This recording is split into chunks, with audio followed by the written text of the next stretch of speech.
Burukot habaot, ladies. Burukot hanimtzaot. Welcome to this amazing class that you're always in attendance, and for tuning in, whether it's at Torah Anytime or whether you're logging onto olsara.com. We love the fact that you just log on and that you're so devoted to learning Divrei Torah. I want to thank you again for all those women who reached out and logged on to olsara.com, our new and amazing site for women. Everything that has to do with Yahadut is on that site. I want to thank you so much for logging on and for making your donations towards my birthday. So appreciative. Thank you so much. Hashem should truly, truly bless you in kind, and you should see merits, and you should see nisim v'niflaot this year, Be'ezat Hashem. Ladies, in part one of our two-part series, we concluded with the idea that the Geulah comes in 5 stages. Vehotzeti, and I will take you out. Vehitzalti, and I will save you.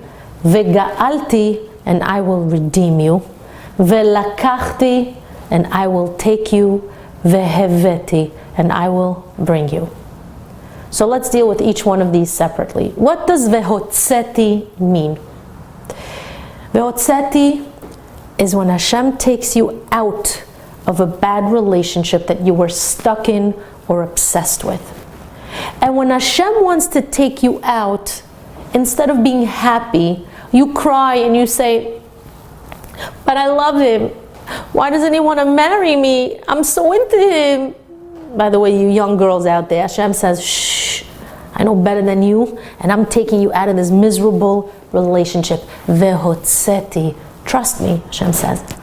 The Jews were redeemed from Egypt, but as they were traveling through the desert, guess what they were doing? They were longing to return to the tortures of Mitzrayim. It says, what did they say? Zacharnu et Mitzrayim, et asir ve'abasar. We remember Egypt, the pots of meats. Oh, but I love him.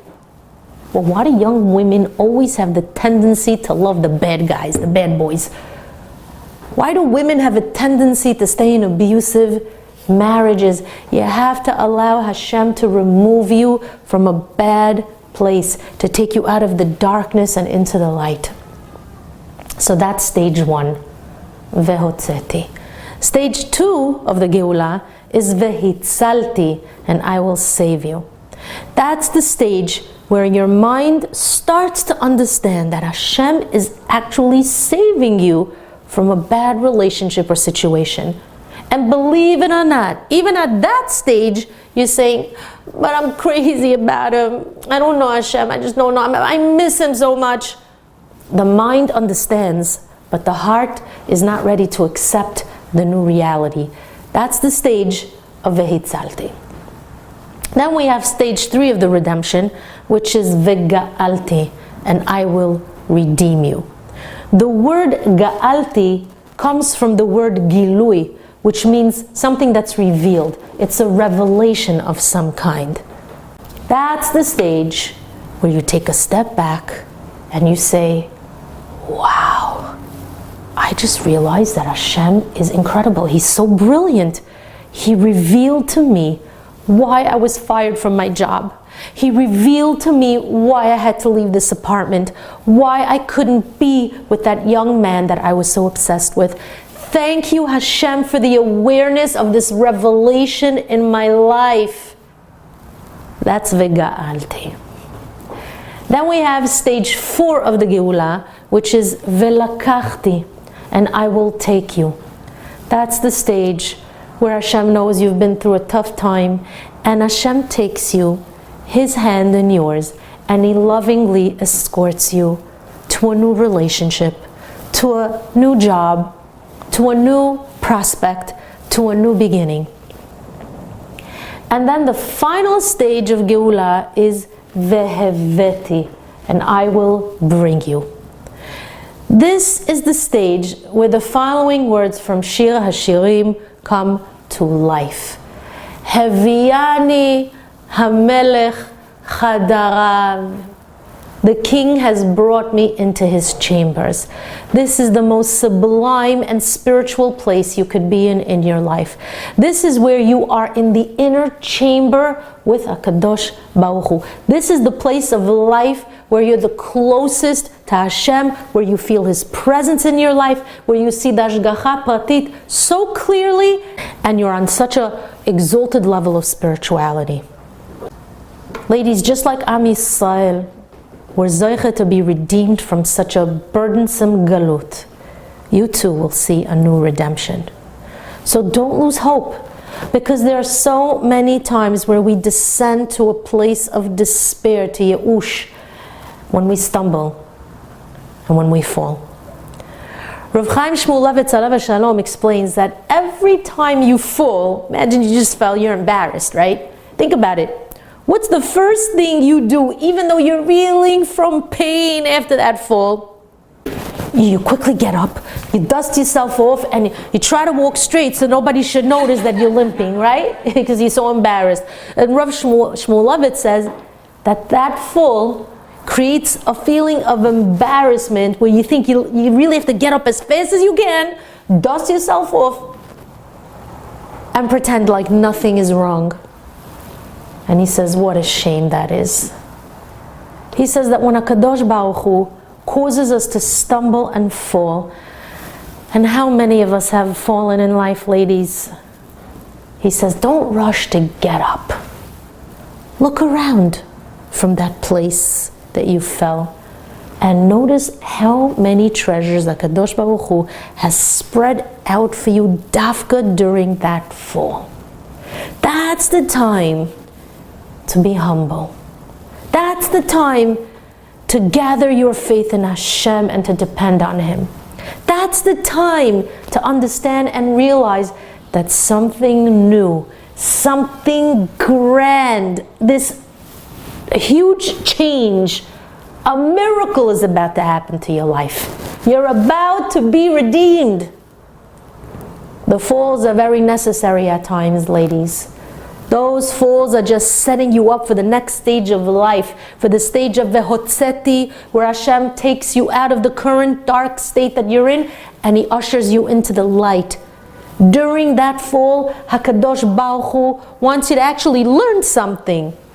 He wants you to notice all the diamonds that are waiting there for you to retrieve while you're helplessly on that floor that you fell on. Don't get embarrassed by the fall. Don't think, oh yeah, I wasn't successful, I didn't accomplish, how will I be able to hide this failure of mine? Every downfall in life has a purpose in the world. Every downfall can create some renewal in your life. So do you know what renews the life between a husband and a wife? Let's talk about that. It's a woman's monthly cycle. HaKadosh Baruch Hu says, if once every 30 days I don't force a woman to experience a rejuvenation within herself, she's going to stop wanting a renewal altogether. Why? Because like we said in the first shiur, a renewal brings on the feeling of separation, and a woman is afraid of separations. So the Midrash gives us an example of Esther HaMalka alaiha shalom. The Midrash tells us, you're not going to believe it, but that Esther stopped believing in miracles. So Mordechai alaihi shalom asked her, why did you stop believing in miracles? There is hope for renewal after all. And Esther says these words, Lo nikreti lavo el hamelech ze 30 yom. The king has not summoned me for 30 days already, so I lost hope. Ladies, once every 30 days, the king, Hamelech, is calling upon you. When you're blessed with this monthly renewal, it becomes frightening because the king is calling upon you. In Esther's case, she's afraid and she wonders, when is this ordeal going to be over with already? My stomach turns every time the king summons me. It makes me nervous. I'm afraid. Chachamim say, don't be foolish. The king is extending his golden scepter in your direction, and he's saying, I'm giving you the ability to experience renewal. I'm giving you the ability of the mikveh and all the hopes that come with that experience. The experience of the mikveh has the power to restore and rejuvenate a couple's relationship. This week's parasha discusses the renewal of the moon, Rosh Chodesh. And we just entered into Rosh Chodesh Shvat. How did they sanctify and renew the moon in those days? Do you remember? You know how? The same way a marriage begins a new stage of life for us. That's incredible. Think about it. The tefillah that we say over the moon is called Kiddush Levana. Kiddush HaLevana is the same as Kiddushin. The Chatan is Mekadesh the Levana. Who's the Levana? A woman. That's the marriage ceremony between a man and a woman, the Kiddush HaLevana. How do we see this? How do we see it? Chachamim compare the woman to the moon and the man to the sun. Now, how did the Chachamim know that it's the beginning of the month, that it's Rosh Chodesh? Could they determine when Rosh Chodesh was? What they would do is that they'd call upon two witnesses. And those witnesses drew the shape of the moon on a piece of paper. The shape of the moon that they saw in the heavens, which was supposedly the moon in its renewed state. And based on the testimony of these two Edim, it would be determined if the witnesses were false witnesses or reliable witnesses. Now, I want to draw your attention to this little show and tell presentation here that I created here for you.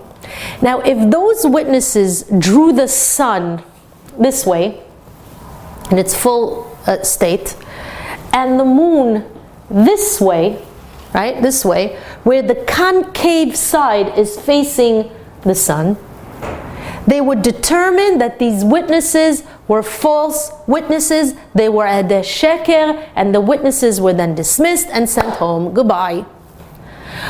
But if those witnesses drew the sun this way, same way, and the moon this way, with the convex side facing the sun, then those witnesses were deemed reliable and the new moon was sanctioned. Now, why was it like this? How come this way adeh sheker, this way adeh emet, the reliable witnesses? You know what the Gemara tells us? Never has the sun seen the blemishes of the moon. Never will the sun see a fault or deficiency in the moon. Why can't it ever be this way? Because that would mean that in that position, the sun, right, if it would be the opposite way, in that position, the sun would be shining upon the moon, and it will see its faulty side, so to speak. Let me explain to you what this means. The Gemara says, dear husband, you are compared to the sun. When you see your wife's blemishes, her faults, you're basically demonstrating that you are a false witness. Because if your light shone on this woman, do you know what you'd see?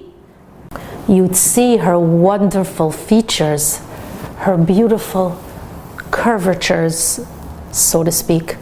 You'd see her modesty and her inner splendor. But do you know why your remarks towards her are always negative?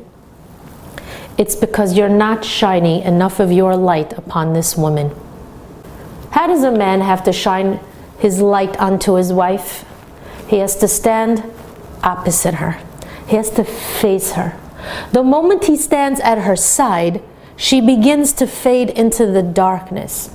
But the moment he stands in front of her, she's filled with his light. But ladies, what should we do when a man looks at another woman? And when he does so, how can he truly shine his light onto his wife and see her positive side, see her glory, if he's busy giving light to the wrong woman? He's shining his light in the wrong direction. There is an amazing Gemara that tells a story of a certain Chassid who passed away. The people stood at his kever and they eulogized him. What did they say? They said, this man was a great man. He was married to his wife for 50 years and he didn't even know that she had a missing limb, that she was handicapped. He's married to this woman for 50 years and he doesn't see that she only has one hand. Tell me, ladies, this is a chassid, this is a dummy. What? He doesn't see that she's doing dishes with only one hand? He doesn't realize that she's changing the diapers with only one hand? What kind of chassid is this? What kind of tzaddik is this? The Gemara explains that due to the fact that this man always saw only his wife and stood opposite only her. So for him, the image of a perfect woman was a woman with one hand, because he just did not know anything else. Says the Ben Ish Chai alav shalom, when your husband comes home complaining and he says, what is this? For what reason did Hashem give you two hands? You could have accomplished a lot more than you did today. What is this? You didn't get anything done. The Ben Ish Chai says, if he says something like that to you, that man probably saw a woman with 3 hands. In other words, some other woman out there is impressing him more. So Chachamim want to know, how can we guard a man's eyes? What should we do that he shouldn't look in another woman's direction? Now, we're going to talk about that, but what you could do is increase your levels of tzniut. I always tell the women and the young girls, you're creating problems in Shalom Bayit. When you dress a certain way, when you interact with a man in a certain way, when you glance in his direction and it's not your husband, you're causing this man to shine his light on you and not his wife. You're causing this man to have visions of you during the day or at night, chas v'shalom, when he's with his wife. Ladies, I can't stress how important this is. Be tzenu'ah. Do not dress in ways that are immodest and provocative, causing other men that are taken, men that have to shine their light towards their levana, and they're shining it towards you. Don't do that. It's a sin. You're creating thoughts in that man's mind about you. Never mind the fact that if he's thinking about you and you're married, this is also a problem. It's a problem for his wife and it's a problem for you. It's also a problem for your husband. So the first thing we could do to prevent a man, because a man is a man. You can't come to me and say, well, he should close his eyes. He should close his eyes, but a man is a man. A man is not a woman. Gever or gever. Let's not talk about the hormones and things of that nature. A man is a man. That's the bottom line. He could be the biggest tzaddik on the planet, and he's got ta'avot, he's got hormones that they kick in all the time. It's not like us.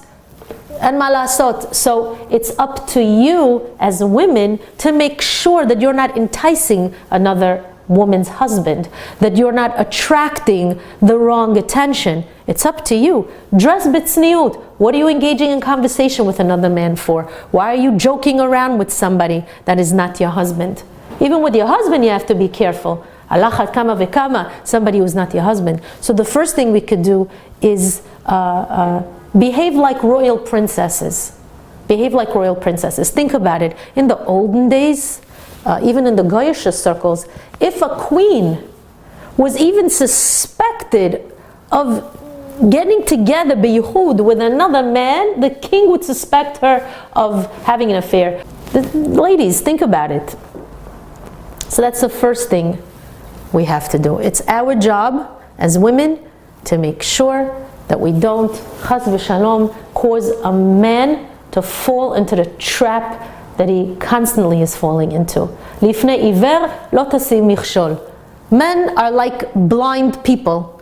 You put a stumbling block in their way, which is a woman, they're going to fall. So that's one thing we could do. But further, going further, ladies, you should know that these parashiyot of the Galut and the Geulah are weeks where you could daven to Hashem that HaKadosh Baruch Hu should guard your husband's and your son's eyes. If you want to know what you could daven. These are the days where we have to examine ourselves and correct, like I said, the lack of modesty that might exist in each of us women. Whether it's our thoughts, the things that we see, the things that we hear, the places that we visit, the company that we keep, the way we dress. Chaz v'shalom. So what do we do in order for our husbands not to look at another woman? First, daven. Pray for ne'emanut. Pray for faithfulness. And men out there, they don't realize how important it is to be devoted to the love that they should have for their wives. A man shouldn't allow himself everything, but rather he should be a loyal and dedicated man. And that's what the girl should be looking for out there. You know, and one of the parshiot that's written in the tefillin that a man wears on between his eyes and on his hands, what does it say? Ukshartam leot al yadecha, and you shall bind them for a sign on your hand. Vehayu letotafot ben einecha, and they shall be for ornaments between your eyes. A man that wears tefillin every single morning, he doesn't chap. He's bound to his wife. What does the pasuk say in Shir HaShirim? Shlomo HaMelech says, Simeni chachotam al libecha, place me like a seal on your heart. Chachotam al zroacha, like a seal on your arm. Ki azah hamavet ahava, for love is as strong as death. Says the Ben Ish Chai alav shalom, a man who realizes that he's looking in a direction that he shouldn't be allowed to look, or if he's thinking thoughts that he shouldn't be thinking, it means he has to check his tefillin and the mezuzot in the house, because those two items are supposed to protect him from thoughts and from certain sights.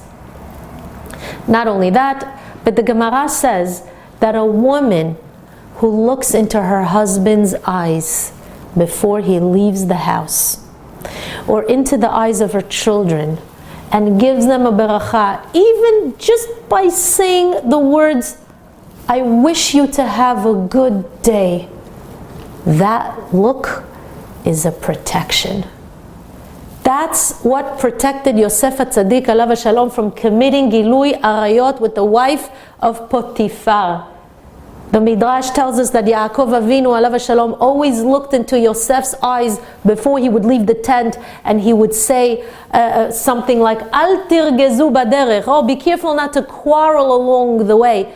That look said everything. That look protected him. It warned him. And when Potiphar's wife tried to seduce Yosef HaTzadik on that fateful day, what gave Yosef the courage to run away? What gave him the inspiration? He saw his father's image in front of him. You understand? The power of the eyes. When you look into your husband's eyes before he leaves every morning, in a loving way, don't look at him like, I dare you to walk out of this. Don't look at him like that. Before he leaves every morning, you look into his eyes lovingly and you give him a bracha. You tell him, honey, sweetie, neshama tova, kapara, whatever you want to say. I wish you should have a great day. A day of atzlacha, bracha, siyata dishmaya. That look might just protect them from falling into the trap of this awful yetzer hara. But going back to the sun and the moon, what else do we learn from the sun and the moon? Remember the story that I told you about the man, the chassid, who never saw his wife's handicap, and the Gemara called him a tzaddik because he never saw his wife's deficiencies? Well, the Gemara continues and says that one person at the Levaya got up and said, actually, it's not the man who's the tzaddik, it's the wife who's the tzaddikit. Why? Because she never showed him her deficiencies. She never displayed her handicap before him. Many women out there don't understand how important this idea is. We share too much with our husbands when it concerns this inyan. We've been through this before, ladies, in our Shalom Bayit classes. How many women tell their husbands, look at me, look how fat I got. You see how much weight I gained? Look at this, and those varicose veins over here that I developed after the pregnancy. Ladies, si'ag lechochma shtika. You should be quiet when it concerns your blemishes and your flaws. Pretend your husband is a guest in your house. Think about it. Would you tell your Shabbos guest who's sitting there at the table, show him your legs and point out all the varicose veins you have? Would you pull out your stomach and show him that pot belly that you developed from all the potato chips and chocolates that you've been munching on? We spoke about this in our Shalom Bayit classes. Don't share your faults with your husband. Don't tell him things like, I'm such a terrible mother. I never do anything in my life. I'm tired of doing nothing in my life. I'm such a failure. Don't say those things. Tell him all your positive qualities. Sit down with him at dinner and say, my friends at work keep telling me how smart I am. And yesterday I went out with a bunch of friends who told me that I look so beautiful and how my face is glowing. What do you think? Because if so many people are saying these things, they can't possibly be wrong, right? Never speak negatively about yourself to your husband, ladies. This is a very important point. Remember the words of the Gemara. מעולם לא ראתה חמה פגימתה של לבנה. Never did the sun see the blemishes of the moon. You know why? Because the moon never showed the sun her blemishes. You understand? Another thing regarding the sun and the moon. The characteristic of a man should be stability. The sun rises every day upon the earth. So too, a man has to be consistent and stable like the sun. We always know the sun is going to rise. Okay? So a man has to be as stable, as consistent as the sun. He has to be trustworthy enough to be reliable like the sun. Plus, the sun doesn't change its size either, so you shouldn't either. Get the drift? Anyway, but the moon is the opposite. The moon wanes and increases in size. Wanes and increases. That's the characteristic of a woman. She has these fluctuating tendencies, especially when her hormones kick in. Why is that? Chachamim tell us that the role of a woman is to daven, is tefillah. In order to daven, Hashem is always contracting and expanding you. Contracting, expanding, waning and increasing. What does that mean? When you feel diminished by life and its challenges, you daven to Hashem to rise above the Nisyanot and become Gedola. Hashem, please make me bigger than what this challenge is. Let me rise. Let me be the big one here. When you feel you're a little too big in your own eyes, you daven to Hashem to help you be more humble. But the point is that it's very important, back to the guy, to look for a man who is stable and consistent. And I say this to the young women who are looking for the zivug agun. This is for you, ladies out there. The word chatan has the same letters as the word nachat. He should be a person who you feel can truly bring you nachat. Not just nachat spiritually, but nachat means that you feel just good around him. Nachat. Like menuchat hanefesh. You know, when the young women ask the Rebbitzins, well, how will I know if this guy's the right one for me? You know, there was a time long ago when the Rebbitzins would give us a list of items.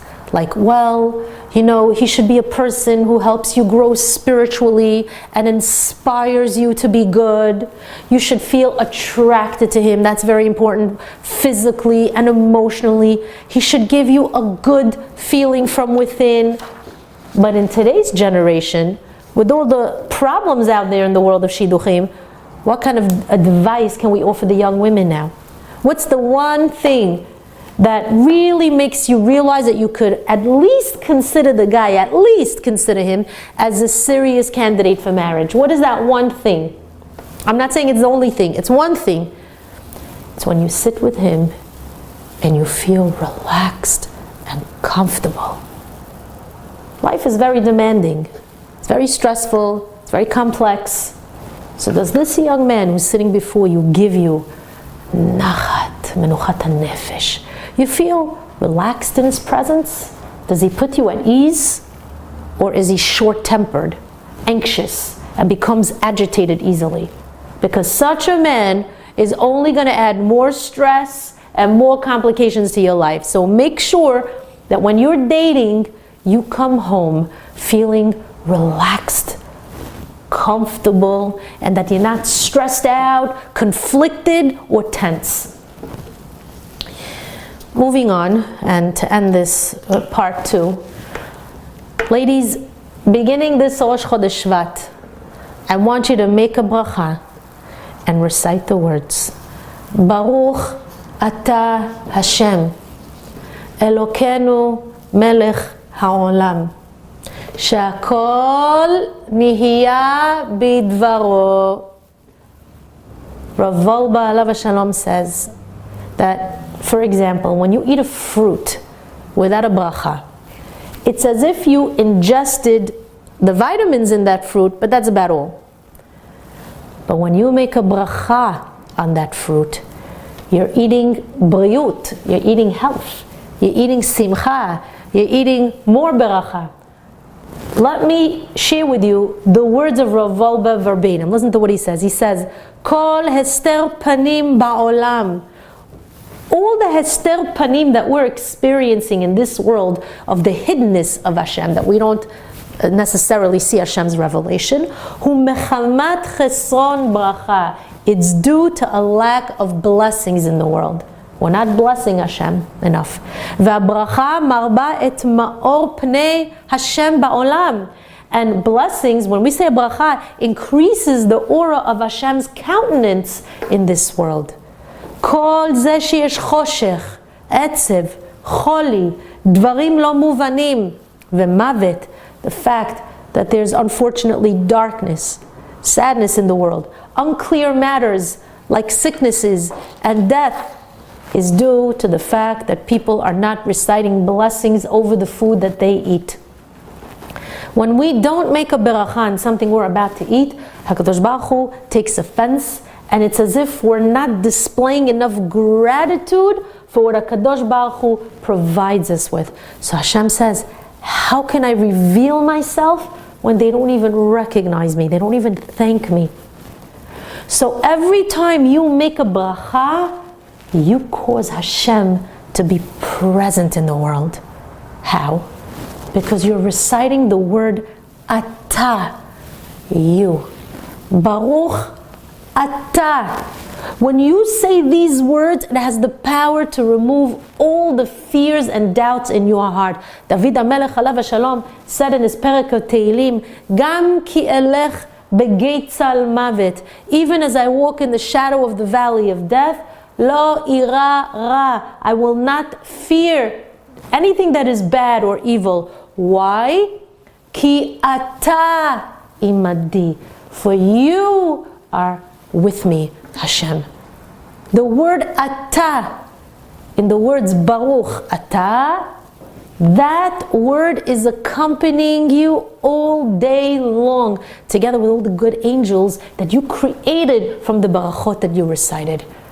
So when you recite the words, Sha'akol nihiya bidvaro, you know what's going to happen? You're going to feel the benevolence of Hashem all around you. You're going to realize how Hashem is the one accompanying you on this journey of life. And you're going to see how He chases away your fears and your doubts. One bracha could do so much. Ladies, you should know that it's a miracle that Am Yisrael is still in existence.